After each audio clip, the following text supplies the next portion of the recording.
Hello, ഇന്നത്തേത് ഒരു travel ബ്ലോഗാണ് കേട്ടോ.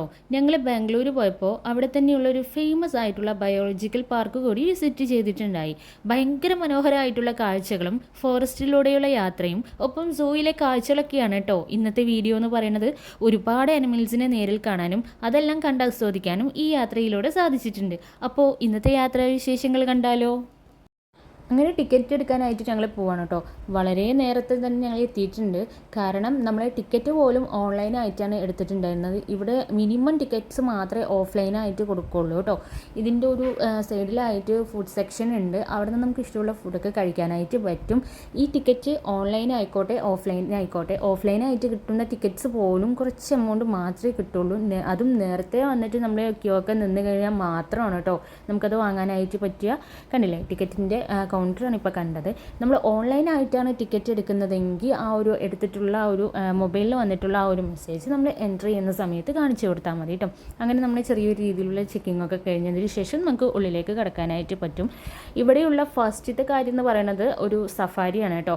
Safari കണ്ടതിന് ശേഷമാണ് നമുക്ക് അതിൽ ഇൻക്ലൂഡ് ആയിട്ടുള്ള ഒരു സൂവും കൂടിയിട്ട് നമുക്ക് വിസിറ്റ് ചെയ്യാനായിട്ട് പറ്റുക. അപ്പോൾ ഈ സഫാരി പോകുന്ന സമയത്തിന് അതിൻ്റെ ഡീറ്റെയിൽസും പ്രൈസ് ആയിക്കോട്ടെ ഈ ഒരു വെഹിക്കിൾസിൻ്റെ ഒക്കെ ഡീറ്റെയിൽസ് ഞാൻ പതിയെ പറഞ്ഞു തരാം കേട്ടോ. അപ്പോൾ ഞങ്ങൾ എടുത്തിട്ടുണ്ടായിരുന്നത് നോൺ എ സി ബസ്സായിരുന്നു കേട്ടോ. ഞാൻ ഇതിൻ്റെ മുഴുവനായിട്ടുള്ള ഡീറ്റെയിൽസ് ഈ വീഡിയോൻ്റെ ലാസ്റ്റായിട്ട് പറയാം. അതായത് ഓരോ വെഹിക്കിൾസിനും വരുന്ന പ്രൈസ്, അഡൽട്ടിനായിക്കോട്ടെ ചിൽഡ്രൻസിനായിക്കോട്ടെ എല്ലാ ഡീറ്റെയിൽസും ഞാൻ പതിയെ പറയാം കേട്ടോ. ഈ ഒരു ഫോറസ്റ്റിലേക്ക് നമ്മൾ എൻട്രി ചെയ്ത് കഴിഞ്ഞാൽ തന്നെ നമുക്ക് ഭയങ്കര ഒരു രസമായിട്ടുള്ള കാഴ്ചകളായിരിക്കും സ്റ്റാർട്ട് ചെയ്യാനായിട്ട് പോവുക. കാരണം മൊത്തത്തിലൊരു പച്ചപ്പും ആ ഒരു നമ്മൾ നോർമലി ഒരു ഫോറസ്റ്റിലേക്ക് പോകുന്ന ആ ഒരു ഫീല് തന്നെയായിരിക്കും കേട്ടോ ഇതിനകത്തേക്ക് പ്രവേശിച്ചാലും. കാരണം എല്ലാ അനിമൽസിനും ഒരു സെക്ഷൻ വേസ് ഓരോ ഭാഗത്തായിട്ടാണ് ഇവർ സെറ്റ് ചെയ്തിരിക്കുന്നത്. ആ ഒരു ഭാഗത്തായിട്ടാണ് നമുക്ക് കാണാനായിട്ട് പറ്റുക കേട്ടോ. ഈ ഒരു ഫോറസ്റ്റിലേക്ക് എൻട്രി ചെയ്ത് കഴിഞ്ഞാൽ ഫസ്റ്റ് നമ്മൾ കാണുന്ന ഒരു അനിമൽസ് എന്ന് പറയുന്നത് ഈ മാനാണ് കേട്ടോ. ഇതിൽ മാന്, മ്ലാവ്, പുള്ളിമാന് അങ്ങനെ ഒരുപാട് തരം മാനുകളിൽ നമുക്ക് കാണാനായിട്ട് പറ്റും. അതിനുശേഷം നമ്മുടെ കൂടെ ഗൈഡ് ഉണ്ടാവും. നെക്സ്റ്റ് നമ്മൾ കാണാൻ പോകുന്നത് ഈ ഒരു എലിഫൻസിനെയാണ് കേട്ടോ. കാരണം ഇവിടെ വന്നിട്ട് ചട്ടം പഠിപ്പിക്കുന്ന എലിഫൻസ് ഉണ്ട്. അതുപോലെ തന്നെ കൊമ്പൻ, കുങ്കി ആനകൾ, പിടി ആനകൾ, പിന്നെ ചെറിയ ചെറിയ കുട്ടിക്കൊമ്പന്മാർ, അങ്ങനെ കുറേയധികം അനിമൽസിനെ അതായത് എലിഫൻസിനെ നമുക്ക് ഇവിടെ കാണാനായിട്ട് പറ്റും കേട്ടോ. നമ്മുടെ ഗൈഡ് കൂടെ ഉള്ളത് കൊണ്ട് തന്നെ നമുക്ക് കുറച്ച് നേരമൊക്കെ വാഹനം നിർത്തിത്തരും. എന്നിട്ട് നമുക്ക് വേണമെങ്കിൽ ഇതേപോലെ ഫോട്ടോസും വീഡിയോസൊക്കെ എടുക്കാം. ആ കാഴ്ചകളൊക്കെ കണ്ടിട്ട് കുറച്ച് നേരമൊക്കെ ഒരു 5-10 മിനിറ്റൊക്കെ നമുക്ക് മാക്സിമം ഇവിടെ നിർത്തിത്തരും കേട്ടോ. നല്ല രസമുള്ള കാഴ്ചകളാണ് കേട്ടോ. ഇതിലൂടെ യാത്ര ചെയ്യുന്നത് ഭയങ്കര രസമാണ് കേട്ടോ. കാരണം ഭയങ്കര പച്ചപ്പാണ്. ഇതുപോലെ 2 സൈഡുമായിട്ട് നദികളൊക്കെ കാണാനായിട്ട് നമുക്ക് പറ്റും. അതായത് നമ്മളൊരു ഫോറസ്റ്റ് യാത്രയൊക്കെയാണ് ചെയ്യുന്നതെങ്കിൽ നമുക്ക് ലക്കിനൊക്കെയാണ് ഓരോ അനിമൽസൊക്കെ നമ്മുടെ മുന്നിൽ വന്ന് പെടുകയുള്ളൂ. ഇവിടെയെന്ന് പറഞ്ഞാൽ ആ ഒരു ഫീല് മൊത്തത്തിൽ കിട്ടില്ലെങ്കിലും ഇതുപോലെ ഒരുവിധപ്പെട്ട എല്ലാ അനിമൽസിനെയും നമുക്ക് നേരിൽ നമ്മളൊരു സൂ എന്ന് പറയുന്ന സമയത്ത് നമുക്ക് അതിൻ്റെ അകത്തായിട്ടൊക്കെ നമുക്ക് ഭയങ്കര ക്ലിയർ ആയിട്ടുള്ള ഒരു ഇതൊന്നും കിട്ടാനായിട്ട് പോകുന്നില്ല. സോ ഇങ്ങനൊരു സഫാരിയൊക്കെയാണ് നമ്മൾ ചെയ്യുന്നതെങ്കിൽ ഒരു സഫാരിയുടെ ഫീലും, ഒരു ഫോറസ്റ്റിലൂടെ ചെയ്യുന്ന ഒരു സഫാരിയുടെ ഫീലും കിട്ടും. ഒപ്പം തന്നെ നമുക്ക് ഈ റോഡിലൂടെ യാത്ര ചെയ്യുമ്പോൾ ഇരുവശത്തായിട്ട് ഈ മൃഗങ്ങളിലെയൊക്കെ നേരിൽ ഒരുപാട് നേരം കാണാനായിട്ടും പറ്റും കേട്ടോ. ഇപ്പം നമ്മൾ പോയിക്കൊണ്ടിരിക്കുന്ന ബിയർ സഫാരിയാണ്. ഓക്കെ, അപ്പോൾ ഞാൻ മുന്നേ പറഞ്ഞ പോലെ തന്നെ ഇവിടെ എല്ലാ ആനിമൽസിനെയും സെറ്റ് ചെയ്തിരിക്കുന്നത് ഓരോ സെക്ഷൻ വൈസ് ആണ് കേട്ടോ. അപ്പോൾ നമ്മൾ ഫസ്റ്റ് കടക്കാനായിട്ട് പോകുന്നത് ബിയർ സഫാരിയിലോട്ടാണ് കേട്ടോ. അപ്പോൾ അവിടുത്തെ ഒരു പ്രത്യേകത എന്താണെന്ന് വെച്ചിട്ടുണ്ടെങ്കിൽ അവിടുത്തെ കരടികൾ, അവിടെ മൊത്തത്തിലുള്ള കരടികൾക്കും ഏത് സമയം വേണമെങ്കിലും റോട്ടിൽ നമുക്ക് അങ്ങനെയൊക്കെ കാണാനായിട്ട് പറ്റും. നമ്മുടെ വണ്ടികൾക്ക് നേരെ വരും. കുറേ നല്ല നല്ല എന്താ പറയുക കാഴ്ചകളൊക്കെ നമുക്ക് കാണാനായിട്ട് പറ്റും. ചിലപ്പോൾ വണ്ടികൾക്കൊക്കെ നേരെ വന്നിട്ട് അതിൻ്റെ കളികളും കാര്യങ്ങളൊക്കെ നമുക്ക് കാണാനായിട്ട് പറ്റും. ചില സമയങ്ങളിൽ അറ്റാക്ക് ചെയ്യുന്ന വീഡിയോസ് അടക്കം ഓരോരുത്തർ അപ്ലോഡ് ചെയ്തിട്ട് ഞങ്ങളൊക്കെ കണ്ടിട്ടുണ്ടാവും. അപ്പോൾ നമ്മൾ ഇപ്പോൾ പോയ സമയത്ത് ഞങ്ങൾ മുന്നേ വന്നപ്പോൾ ഞങ്ങൾക്ക് ഇങ്ങനെ ഒരു വീഡിയോസൊക്കെ കിട്ടിയിട്ടുണ്ടായിരുന്നു. പക്ഷേ ഇപ്പോൾ കരടികളുടെ ഒരു തരത്തിലുള്ള വീഡിയോസ് നമുക്ക് കിട്ടിയില്ല. കാരണം എന്താണെന്ന് വെച്ച് കഴിഞ്ഞിട്ടുണ്ടെങ്കിൽ അവറ്റകൾക്ക് ഭക്ഷണം കൊടുക്കുന്ന സമയമായിരുന്നു. അതുകൊണ്ട് തന്നെ അവർ റോട്ടിലേക്കോ മറ്റു ഭാഗങ്ങളിലേക്കോ ഒന്നും വന്നിട്ടില്ല. അവരിൻ്റെ ആ ഒരു ഭാഗത്ത് തന്നെയായിരുന്നു കേട്ടോ നിന്നിട്ടുണ്ടായിരുന്നത്. കണ്ടില്ലേ, നെക്സ്റ്റ് ഒരു ഗേറ്റ് കടന്നതിന് ശേഷം നമ്മൾ ഇനി ലയൺ സഫാരിയിലോട്ടാണ് കേട്ടോ കിടക്കുന്നത്. ഇതൊരു നീണ്ട യാത്ര തന്നെയാണ്. കാരണം ഞാൻ ചെറുതായിട്ട് നല്ല ക്ലിപ്സ് മാത്രം ഇൻക്ലൂഡ് ആക്കിക്കൊണ്ടുള്ളൊരു ചെറിയ ഷോർട്ട് വീഡിയോ ആണ് ചെയ്യുന്നത്. അതുകൊണ്ടാണ് മൊത്തത്തിലുള്ള കാര്യങ്ങൾ ഇതിൽ ഉൾപ്പെടുത്താത്തത് കേട്ടോ. ലയൺ സഫാരിൻ്റെ അകത്തേക്ക് കടന്നപ്പോൾ നമുക്ക് കുറേ നല്ല നല്ല കാഴ്ചകൾ കിട്ടിയിട്ടുണ്ട് കേട്ടോ. കാരണം ഈ ലയൺസൊക്കെ തന്നെ റോഡിൽ തന്നെയായിരുന്നു. അപ്പോൾ നമുക്ക് കുറേ നേരം വണ്ടി നിർത്തി തരും. ആ കാഴ്ചകളൊക്കെ നമുക്ക് കുറേ നേരം കാണാനായിട്ട് പറ്റും. ഇപ്പോൾ നിങ്ങൾ കാണുന്നില്ലേ, ഇതേപോലെ നമുക്ക് കരടിൻ്റെയും ഒരു പക്ഷേ കിട്ടേണ്ടതായിരുന്നു. പക്ഷെ അവർക്ക് ഫുഡ് കൊണ്ടുവന്ന സമയം ആയതുകൊണ്ടാണ് അവറ്റങ്ങളുടെ കുറേ നല്ല വീഡിയോകളൊന്നും നമുക്ക് കിട്ടാതെ ഇരുന്നത് കേട്ടോ. അപ്പോൾ ഇപ്പോൾ ഈ ലയൺ സഫാരിൻ്റെ അകത്ത് കിടന്നപ്പോൾ നിങ്ങൾ ശ്രദ്ധിച്ചിട്ടുണ്ടാവും, ഇവിടെ ഓരോ ഗേറ്റും ഹോൾഡിംഗ് റൂം കഴിഞ്ഞ് കഴിഞ്ഞാൽ അവിടെയൊക്കെ സെക്യൂരിറ്റീസ് ഉണ്ട് കേട്ടോ. അവരാണ് നമുക്ക് ആ ഗേറ്റ് ഓപ്പൺ ചെയ്ത് തരുന്നത്. അത് കഴിഞ്ഞ് കഴിഞ്ഞിട്ട് ഇങ്ങനെ പോകുന്ന സമയത്ത് ഇതേപോലെ ചെയിൻ ലിങ്ക് മെഷൊക്കെ ഇട്ടിരിക്കുന്നത് നിങ്ങൾക്ക് കാണാനായിട്ട് പറ്റും. ഇതിന് റീസൺ നമ്മുടെ ഗൈഡ് പറഞ്ഞു തന്നത് എന്താണെന്ന് വെച്ചിട്ടുണ്ടെങ്കിൽ, ഈ ഒരു ഫോറസ്റ്റിനോട് ചുറ്റിപ്പറ്റിയിട്ട് തന്നെ ഒരുപാട് പ്രദേശങ്ങളൊക്കെ മനുഷ്യന്മാർ ജീവിക്കുന്ന പ്രദേശങ്ങളൊക്കെ ഉണ്ട്. അപ്പോൾ ഇവിടെ നിന്നൊക്കെ അനിമൽസ് ചാടിപ്പോവാതിരിക്കാനൊക്കെയാണ് ഇങ്ങനെ ഇത്ര ഉയരത്തിലായിട്ട് ഓരോ മിഷീകളൊക്കെ ഉണ്ടാക്കി വെച്ചതെന്നൊക്കെയാണ് കേട്ടോ പറഞ്ഞിട്ടുണ്ടായിരുന്നത്. അതുകൊണ്ട് തന്നെ ഒരു സെക്ഷനിൽ മറ്റൊരു സെക്ഷനിലേക്ക് കടക്കാനായിട്ട് അവർക്ക് പറ്റില്ല. അതുകൊണ്ട് തന്നെ അവർക്ക് കൊടുത്തിട്ടുള്ള ആ ഒരു ഏരിയയിൽ മാത്രമേ അവർക്ക് ചുറ്റിക്കറങ്ങാനായിട്ട് പറ്റുള്ളൂ. നമ്മൾ നെക്സ്റ്റ് പോയത് വന്നിട്ട് ടൈഗർ സഫാരിയിലോട്ടാണ് കേട്ടോ. അപ്പോൾ നമുക്ക് കുറേയധികം നല്ല എന്താ പറയുക കാഴ്ചകൾ കാണാനായിട്ട് പറ്റിയിട്ടോ. ഞങ്ങൾ അങ്ങോട്ട് കടന്ന് കുറച്ചങ്ങോട്ട് മുന്നോട്ട് പോകുമ്പോൾ തന്നെ നമുക്ക് റോഡിലൂടെ ഒരു ടൈഗറിൻ്റെ മുഴുവനായിട്ടുള്ള ഒരു സീന് കാണാനായിട്ട് പറ്റി. കാരണം നമ്മുടെ വണ്ടിക്ക് മുന്നിൽ കൂടെ തന്നെയാണ് അത് നടന്നു പോയിക്കൊണ്ടിരുന്നത് കേട്ടോ. ചെറുതായിട്ട് ഒരു ഗാംഭീര്യ ശബ്ദം ഉണ്ടാക്കുന്നുണ്ട്, ദേഷ്യമൊക്കെ വരുന്നുണ്ട്. നമ്മൾ മെല്ലെയാണല്ലോ അതിൻ്റെ പുറകെ സഞ്ചരിക്കുന്നത്, അപ്പോൾ അതിൻ്റെ ഒരു ദേഷ്യമൊക്കെ കാണിക്കുന്നുണ്ട്. ഞങ്ങൾ മുന്നിതുപോലെ ഒരു തവണ ഈ ഒരു ബണ്ണാർഘട്ട് പാർക്കിലേക്ക് വന്ന സമയത്ത് നമുക്ക് വേറെയും നല്ല വീഡിയോസ് കിട്ടിയിട്ടുണ്ടായിരുന്നു കേട്ടോ. അപ്പോൾ ഇതുപോലെ നമുക്ക് നേരെ, അതായത് നമ്മുടെ വണ്ടിക്ക് നേരെ വന്നിട്ട് എങ്ങനെ ഭയങ്കരമായിട്ട് ആ ഒരു ഗ്രില്ലിലൊക്കെ കടിക്കുകയൊക്കെ ചെയ്യും. ഒരു അറ്റാക്കിൻ്റെ ഒരു സംഭവമൊക്കെ ചെയ്യും. കാരണം ഇവിടുത്തെ ഓരോ വണ്ടികളും വന്നിട്ട് ഭയങ്കര സെക്യൂർഡ് ആയിട്ടുള്ള കാര്യങ്ങളുള്ള ഒരു ഗ്രില്ലൊക്കെ കൊടുത്തിട്ടുള്ള വാഹനങ്ങളാണ് കേട്ടോ. കാരണം ഈ വീഡിയോ നിങ്ങൾക്ക് കണ്ടിന്യൂസ് ആയിട്ട് കാണുമ്പോൾ ആ തുടക്കം മുതൽ ഇപ്പോൾ ഇനി ഈ ഒരു ഇതുവരെ കാണുമ്പോൾ നിങ്ങൾക്ക് മനസ്സിലാവും. കാരണം നമുക്കൊരു വിൻഡോയോ കാര്യങ്ങളോ ഒന്നും തന്നെ ഇല്ല. ഇപ്പോൾ ഞാൻ ഈ എടുക്കുന്ന വീഡിയോസ് മൊത്തം ഈ ഞാൻ പോകുന്ന വണ്ടിൻ്റെ ഗ്ലാസ്സിലൂടെ എടുത്തിട്ടുള്ള വീഡിയോസാണ് കേട്ടോ. കാരണം നമുക്കൊരു വിൻഡോ കഴിഞ്ഞ് കഴിഞ്ഞാൽ ഫുള്ള് ഗ്രില്ലിട്ടിരിക്കുകയാണ്. ഒരു എന്താ പറയുക, ചെറിയൊരു ക്യാമറയ്ക്ക് ഇതാവാൻ പറ്റുന്ന രീതിയിലുള്ളൊരു ഇതുപോലും ഇല്ലാത്ത രീതിയിലാണ് ഇവർ സെറ്റ് ചെയ്തിരിക്കുന്നത്. ഫുള്ള് ഗ്രില്ലിട്ടിട്ടുണ്ടെങ്കിൽ നമുക്ക് വിൻഡോ പോലും ഓപ്പൺ ചെയ്യാൻ പറ്റില്ല. അത് നമ്മുടെ സെക്യൂരിറ്റിക്ക് വേണ്ടിയിട്ട് ചെയ്തിട്ടുള്ളതാണ്. എങ്കിലും നമുക്ക് വീഡിയോ എടുക്കാനൊക്കെ ഭയങ്കര ബുദ്ധിമുട്ടായിരിക്കും കേട്ടോ. അതുകൊണ്ട് തന്നെ എന്തോ ലക്കിന് നമുക്ക് ഫ്രണ്ട് സീറ്റ് കിട്ടിയത് കൊണ്ട് മാത്രമാണ് ഇങ്ങനെയുള്ള വീഡിയോസും അല്ലെങ്കിൽ ആ ഒരു ക്ലിപ്പും കാര്യങ്ങളും ഒക്കെ നമുക്ക് ഈ ഒരു ആ ഫ്രണ്ടിലുള്ള ഒരു ഗ്ലാസ്സിലൂടെ കാണാനായിട്ട് പറ്റിയത് കേട്ടോ. മാക്സിമം ക്ലിയർ ഉണ്ട് എന്നാണ് ഞാൻ ചിന്തിക്കുന്നത്. ഡ്രൈവർ ചേട്ടൻ നമ്മളെ ഒരുപാട് ഹെൽപ്പ് ചെയ്യുന്നുണ്ട് കേട്ടോ. കാരണം നമുക്ക് കുറേയധികം വീഡിയോസൊക്കെ ചേട്ടനാണ് എടുത്ത് തന്നിട്ടുണ്ടായിരുന്നത്. അതായത് ഈ കാണുന്ന വീഡിയോസൊക്കെ ചേട്ടനാണ് എടുത്ത് തന്നിട്ടുണ്ടായിരുന്നത്. നമുക്ക് എടുക്കാൻ ബുദ്ധിമുട്ടായതുകൊണ്ട് തന്നെ നമ്മുടെ സ്റ്റിക്കും കാര്യങ്ങളൊക്കെ വെച്ചിട്ട് എടുക്കാൻ ബുദ്ധിമുട്ടായതുകൊണ്ട് തന്നെ കുറച്ചൊക്കെ നല്ല രീതിയിലൊക്കെ ചേട്ടനെ കൊണ്ട് കഴിയുന്ന പോലെ നല്ല രീതിയിൽ തന്നെ എടുത്ത് തന്നിട്ടുണ്ട് കേട്ടോ.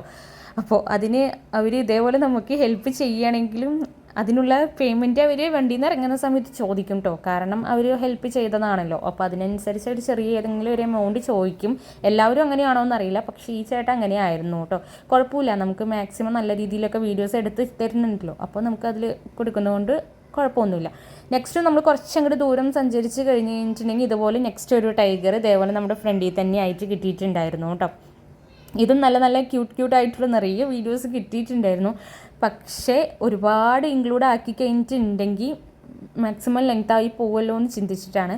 പിന്നെ ഈ ഒരു സഫാരിയിൽ ഏറ്റവും, അല്ലെങ്കിൽ ഈ ഒരു ബണ്ണാർഘട്ട് സഫാരിയിൽ എനിക്ക് ഏറ്റവും അട്രാക്റ്റീവായ, അല്ലെങ്കിൽ എനിക്ക് നല്ല ഒരു ഇഷ്ടപ്പെട്ടിട്ടുള്ള ഒരു കാര്യമുണ്ട് ഈ വൈറ്റ് ടൈഗറിനെ കാണുക എന്നുള്ളത്. ഞാൻ ഫസ്റ്റ് ടൈമാണ് കേട്ടോ ഇങ്ങനെ വൈറ്റ് ടൈഗറിനെയൊക്കെ കാണുന്നത്. മുന്നേ കണ്ടിട്ടുണ്ടെങ്കിലും അത് ഇതേപോലെ ബണ്ണാർഘട്ട് സഫാരിയിൽ വന്നതിന് ശേഷം തന്നെയാണ്.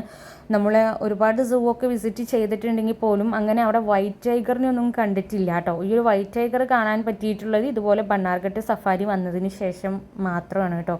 ഭയങ്കര രസമാണ് അത് കാണാൻ തന്നെ.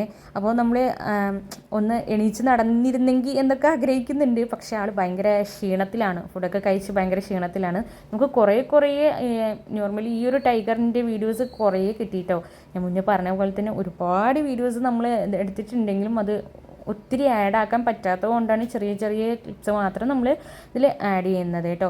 കണ്ടില്ലേ, ഇങ്ങനെ ഓരോ ഹോൾഡിംഗ് റൂംസ് ഉണ്ട് കേട്ടോ. ഈ ഒരു ഗേറ്റൊക്കെ കടന്നു പോകുന്ന സമയത്ത് അതിനകത്ത് കണ്ടില്ലേ കുറേ സെക്യൂരിറ്റിയും കാര്യങ്ങളും ഒക്കെ ഉണ്ട്. അവർ ഈ ഗേറ്റൊക്കെ ഓപ്പൺ ചെയ്ത് തന്നാൽ മാത്രമാണ് നമുക്ക് ഓരോ സെക്ഷൻ കഴിഞ്ഞിട്ട് എൻട്രി ചെയ്യാൻ പറ്റുക. അപ്പോൾ മാക്സിമം ഇവിടുത്തെ ഒരു അനിമൽ സൈറ്റിംഗ് എന്നൊക്കെ പറയുന്നത് ഇത് തന്നെയാണ്. അത് കഴിഞ്ഞ് ഈ ഒരു 4 section, bear safari, lion safari, tiger safari, അങ്ങനത്തെ സെക്ഷൻ കഴിഞ്ഞിട്ട് നമ്മൾ പിന്നെ പുറത്തേക്ക് എക്സിറ്റ് ആവുന്ന ഒരു ഭാഗമാണ്. ഇതൊരു ടൈപ്പ് ഫോറസ്റ്റ് തന്നെയാണ് കേട്ടോ. ഭയങ്കര രസമുള്ള കുന്നും മലകളൊക്കെ ആയിട്ടുള്ള ഒരു ഫോറസ്റ്റ് തന്നെയാണ്. നെക്സ്റ്റ് നമ്മൾ ഈ ഒരു ടിക്കറ്റ് വെച്ചിട്ട് തന്നെ നമുക്ക് സൂ കൂടി കാണാനായിട്ട് പറ്റുന്നുണ്ടോ. ഇവിടെയും ഒരുപാട് ആനിമൽസ് ഉണ്ട്. പക്ഷെ നമുക്കൊരു ഫോറസ്റ്റിലേക്ക് പോയിട്ട് നേരിട്ട് കാണുന്ന ഒരു ഫീലൊന്നും കിട്ടില്ലെങ്കിൽ പോലും സൂ കാണാനും ഈ കുഞ്ഞുങ്ങളൊക്കെ ഉണ്ടെങ്കിൽ നമുക്ക് ചിൽഡ്രൻസിനെയൊക്കെ കൊണ്ടുപോയിട്ട് ഒരുപാട് ടൈമൊക്കെ സ്പെൻഡ് ചെയ്യാൻ നല്ലൊരു ഓപ്ഷൻ തന്നെയാണ് കേട്ടോ. ഈ ഒരു സൂയിലേക്ക് എൻട്രി ചെയ്യുന്ന സമയത്തുണ്ടല്ലോ കിലോമീറ്ററോളം അല്ലെങ്കിൽ മണിക്കൂറുകളോളം നടക്കാനുണ്ട് കേട്ടോ. അങ്ങനെ ഒരുപാട് നടന്നാൽ മാത്രമാണ് നമുക്ക് ഒരുവിധപ്പെട്ട എല്ലാ ഭാഗങ്ങളും എക്സ്പ്ലോർ ചെയ്യാനായിട്ട് പറ്റുള്ളൂ. അപ്പം ഞങ്ങൾ ഇതുപോലെ ബഗ്ഗിയാണ് കേട്ടോ എടുത്തിട്ടുണ്ടായിരുന്നത്. സോ നടക്കാൻ ഭയങ്കര ബുദ്ധിമുട്ടുള്ള ആൾക്കാരായതുകൊണ്ട് തന്നെ ഞങ്ങൾ അങ്ങനെയാണ് എടുത്തിട്ടുണ്ടായിരുന്നു. ഒരു 100 റുപ്പീസ് എങ്ങാണ്ട് പ്രൈസ് വരുന്നുള്ളൂ കേട്ടോ. നല്ല രസമാണ്. നമ്മൾ നടക്കുന്നതിനേക്കാളും വേറൊരു രസം തന്നെയാണ് ആ ബഗ്ഗിയിൽ ബാക്ക് സീറ്റിലൊക്കെ ഇരുന്നിട്ട്, അതായത് ഫ്രണ്ടിലോട്ട് കാഴ്ചകൾ കാണാതെ ബാക്കിലിരുന്നിട്ട് ഒരു കാഴ്ചകളൊക്കെ കണ്ടിട്ട് പോകാൻ ഭയങ്കര രസമാണ്. ഇതിനകത്ത് തന്നെ റെസ്റ്റോറൻറ്റും അതുപോലെ തന്നെ കുറേ കാര്യങ്ങളൊക്കെ ഉണ്ട്. നമുക്ക് റെസ്റ്റ് ഏരിയയും കാര്യങ്ങളൊക്കെ ഉണ്ട് കേട്ടോ. ഫീഡിങ് റൂംസൊക്കെ ഉണ്ട് മോംസിനൊക്കെ ആയിട്ട്. അപ്പോൾ ഭയങ്കര ഒരു കാര്യങ്ങളൊക്കെ സെറ്റ് ചെയ്തിട്ടുണ്ട്.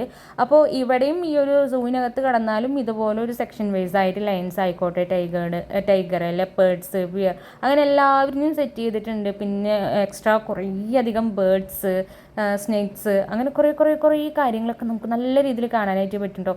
എനിക്ക് തോന്നുന്നു ഇതേപോലെ നമ്മൾ ബേബീസിനെയൊക്കെ കൊണ്ടുപോവുകയാണെങ്കിലൊക്കെ അവർക്ക് ഭയങ്കര ഒരു എന്താ പറയുക എനർജറ്റിക് ആയിരിക്കും. അവർക്ക് നല്ല ഇഷ്ടമുള്ള കാര്യങ്ങളായിരിക്കും.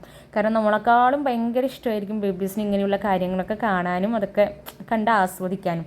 കണ്ടില്ലേ. അപ്പോൾ ഈ പറയുന്ന സംഭവത്തിനെക്കുറിച്ചൊന്നും ഞാൻ കൂടുതൽ ഡീറ്റെയിൽഡ് ആയിട്ട് പറയുന്നില്ല. ഇതൊക്കെ നമ്മൾ നോർമലി കാണുന്ന കാര്യങ്ങൾ തന്നെയാണ്. അപ്പോൾ ഞാൻ ഇതിൻ്റെ ഡീറ്റെയിൽസും കാര്യങ്ങളും പറയാട്ടോ. അതായത് ഒരു ടിക്കറ്റ് അല്ലെങ്കിൽ നമ്മൾ എടുക്കുന്ന വെഹിക്കിൾസിന് നമ്മൾ എടുക്കുന്ന കാര്യങ്ങളുടെ ഡീറ്റെയിൽസും കാര്യങ്ങളൊക്കെ ഞാൻ ഇനി പറയാട്ടോ. നമ്മുടെ ഗൈഡ് പറഞ്ഞതിനനുസരിച്ച് ഈ ഒരു ബണ്ണാർഘട്ട് നാഷണൽ പാർക്ക് എന്ന് പറയുന്നത് പണ്ടൊരു പിക്നിക് സ്പോട്ടായിരുന്നു കേട്ടോ. ഇപ്പോഴാണ് ഇതിന് ഇത്രത്തോളം ചേഞ്ചസ് വരുത്തി ഒരു ബയോളജിക്കൽ നാഷണൽ പാർക്കൊക്കെ ആയിട്ട് കൺവേർട്ട് ആക്കിയിരിക്കുന്നത്. ഇഷ്ടംപോലെ മൃഗങ്ങളെ നമുക്ക് ഇതിനകത്ത് കാണാനായിട്ട് പറ്റുന്നുണ്ടോ. ഇപ്പം തന്നെ ഞാൻ ഈ ഒരു വീഡിയോയിൽ കാണിച്ചിട്ടുള്ള ഒരുപാട് മൃഗങ്ങൾ നിങ്ങൾക്ക് കണ്ട് തന്നെ മനസ്സിലാക്കാനായിട്ട് പറ്റും. സീബ്ര, ജിറാഫ്, അങ്ങനെ നമുക്ക് നമ്മുടെ ഭാഗത്തൊന്നും കാണപ്പെടാത്ത, അതായത് സൂയിലും ഒരു ഫോറസ്റ്റ് സഫാരിയിൽ പോലും നമുക്ക് കാണപ്പെടാൻ പറ്റാത്ത ഒരുപാട് മൃഗങ്ങളിലൊക്കെ നമുക്കിതിൽ എക്സ്പ്ലോർ ചെയ്യാനായിട്ട് പറ്റുന്നുണ്ട് കേട്ടോ. അതുപോലെ തന്നെ ഇതിൻ്റെ അകത്ത് ബട്ടർഫ്ലൈ പാർക്കൊക്കെ ഉണ്ട്. അതിനകത്ത് കടന്നാലും ഭയങ്കര നല്ല രീതിയിലുള്ള ഒരു വൈബും കാര്യങ്ങളൊക്കെയാണ് കേട്ടോ. ബിസിനായിക്കോട്ടെ നമുക്കായിക്കോട്ടെ നല്ല രസമുള്ള കാഴ്ചകളാണ്.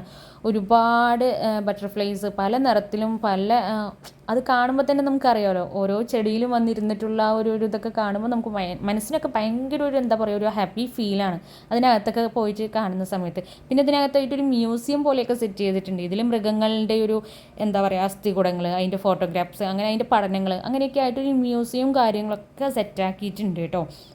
അപ്പോൾ ഇതിൻ്റെ ഒരു ടൈമിങ് വരുന്നത് എങ്ങനെയാണെന്ന് വെച്ചിട്ടുണ്ടെങ്കിൽ ഈ ഒരു ബണ്ണാർഘട്ട് ബയോളജിക്കൽ നാഷണൽ പാർക്കിൻ്റെ അകത്തായിട്ട് ബോട്ടിങ്, ബട്ടർഫ്ലൈ പാർക്ക്, അതുപോലെ തന്നെ സഫാരി, സൂ, ഇങ്ങനെ ഈ 4 കാര്യങ്ങൾ ഉൾപ്പെട്ടിട്ടുള്ളതാണെന്ന് ഞാൻ പറഞ്ഞല്ലോ.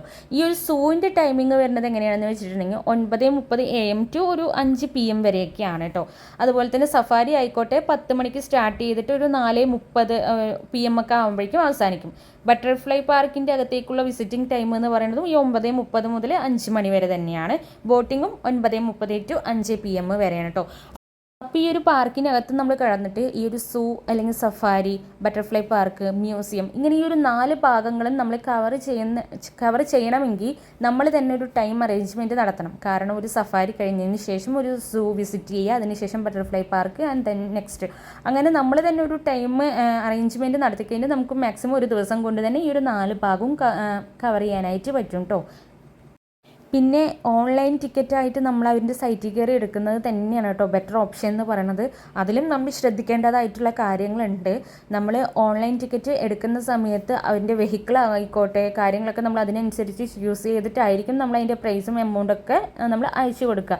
പക്ഷേ ആ പേയ്മെൻറ്റ് നമ്മൾ അയച്ചിട്ട് നമ്മുടെ തീരുമാനത്തിൽ എന്തെങ്കിലും ഒരു ചേഞ്ചസ് വന്നാൽ പോലും നമുക്ക് റീഫണ്ട് ചെയ്ത് തരില്ല ഒരു എമൗണ്ട്. അപ്പോൾ അതൊന്ന് ശ്രദ്ധിക്കേണ്ട മെയിൻ ആയിട്ടുള്ളൊരു കാര്യം തന്നെയാണ്. പിന്നെ നമ്മൾ ഈ ഓൺലൈനായിട്ട് എടുക്കുന്ന സമയത്തായിരിക്കും നമുക്ക് കുറച്ചും കൂടി ബെറ്റർ ആയിട്ടുണ്ടാവുക. കാരണം നമ്മൾ ഇതുവരെ യാത്ര ചെയ്ത് വന്ന് ഇവിടെ നിന്ന് ഓഫ്ലൈനായിട്ട് ടിക്കറ്റ് എടുക്കാമെന്ന് ചിന്തിച്ചാൽ പോലും ചിലപ്പോൾ നമുക്ക് ആ ടിക്കറ്റ് കിട്ടണം എന്നില്ല. ഒരു മിനിമം എമൗണ്ട് ടിക്കറ്റ് മാത്രമേ ഇവർ ഓഫ്ലൈനായിട്ട് പ്രൊവൈഡ് ആക്കുന്നുള്ളൂ. അത് നമുക്ക് കുറേ അധികം മനസ്സിലാക്കാനായിട്ട് പറ്റിയിട്ടുണ്ട്. ഇവിടെ വന്നവരൊക്കെ ഒരു മാക്സിമം എത്രയോ പേര് ടിക്കറ്റ് കിട്ടാതെ തിരിച്ച് പോകേണ്ട അവസ്ഥ വന്നിട്ടുണ്ട്. ഇപ്പോൾ നമ്മളിപ്പോൾ ഒരു ബേർഡ്സിൻ്റെ ഒരു സെക്ഷനിലേക്കാണ് കേട്ടോ വന്നിരിക്കുന്നത്. ഇവിടെയുള്ള ഈ ഒരു ബേർഡ്സിൻ്റെ ഒരു നെയിമോ അല്ലെങ്കിൽ അതിൻ്റെ മുഴുവനായിട്ടുള്ള ഒരു വിവരങ്ങൾ, ആ ഒരു മൊത്തത്തിലുള്ള ഡിസ്ക്രിപ്ഷൻ പോലും നമുക്ക് മുഴുവനായിട്ടും എടുക്കാനായിട്ട് പറ്റിയിട്ടില്ല കേട്ടോ. കാരണം നമ്മൾ ആ ഒരു ഇലക്ട്രിക് വെഹിക്കിൾ നമ്മൾ അതിലാണ് വന്നിട്ടുണ്ടായിരുന്നത്. ഇവിടെയൊക്കെ ആ വണ്ടി നമുക്ക് നിർത്തിത്തരും, നമുക്ക് മാക്സിമം കാര്യങ്ങളൊക്കെ വീഡിയോ എടുത്തിട്ട് വരാം. പക്ഷേ ഞങ്ങളുടെ കൂടെ ആ വണ്ടിയിൽ ഉണ്ടായിരുന്നതൊക്കെ ഏജ്ഡ് ആയിട്ടുള്ള കുറച്ച് അമ്മമാരും അച്ഛന്മാരൊക്കെയാണ് കേട്ടോ. അവരൊന്നും ഇവിടെയൊന്നും ഇറങ്ങിയിട്ടുണ്ടായിരുന്നില്ല. അപ്പം നമുക്ക് മാത്രമായിട്ട് കുറച്ച് സമയം മാത്രമേ അവർ വണ്ടി നിർത്തി തന്നിട്ടുള്ളൂ. അതുകൊണ്ട് തന്നെ എനിക്ക് മുഴുവനായിട്ട് ഡീറ്റെയിൽഡ് ആയിട്ട് എടുക്കാനൊന്നും പറ്റിയിട്ടില്ല കേട്ടോ. കുറേ ഒക്കെ മിസ്സായി പോയിട്ടുണ്ട്. കുറേയൊക്കെ നല്ല കുറച്ചൊക്കെ കാര്യങ്ങൾ മാത്രം ഞാൻ എടുത്തു വെച്ചിട്ടുള്ളൂ കേട്ടോ. പിന്നെ നമുക്ക് ഇതിൽ വരുന്നത് എന്താണെന്ന് വെച്ചിട്ടുണ്ടെങ്കിൽ ടിക്കറ്റിൻ്റെ റേറ്റ്സ് ആണ്. സൂയിലേക്ക് നമ്മൾ പ്രവേശിക്കുന്ന സമയത്ത് അഡൽട്ട്സിന് വരുന്ന ഒരു ടിക്കറ്റ് പ്രൈസ് എന്ന് പറയുന്നത് 100 ആണ് കേട്ടോ. ചിൽഡ്രൻസിന് വന്നിട്ട് ഒരു 50 രൂപയും അതുപോലെ തന്നെ വേറെ സിറ്റിസൺസൊക്കെ ആണെങ്കിൽ 60 രൂപയാണ് അവർ എടുക്കുന്ന പ്രൈസ് എന്ന് പറയുന്നത് കേട്ടോ. പിന്നെ ബട്ടർഫ്ലൈ പാർക്കിലേക്കാണ് നമ്മൾ കിടക്കുന്നതെങ്കിൽ അവിടെ അഡൽട്ട്സിന് വന്നിട്ട് 50 രൂപയാണ്, ചിൽഡ്രൻസിന് വന്നിട്ട് 30 രൂപയും പിന്നെ വേറെ സിറ്റിസൺസിനൊക്കെ വന്നിട്ട് 30 രൂപയൊക്കെയാണ് എടുക്കുന്നത്.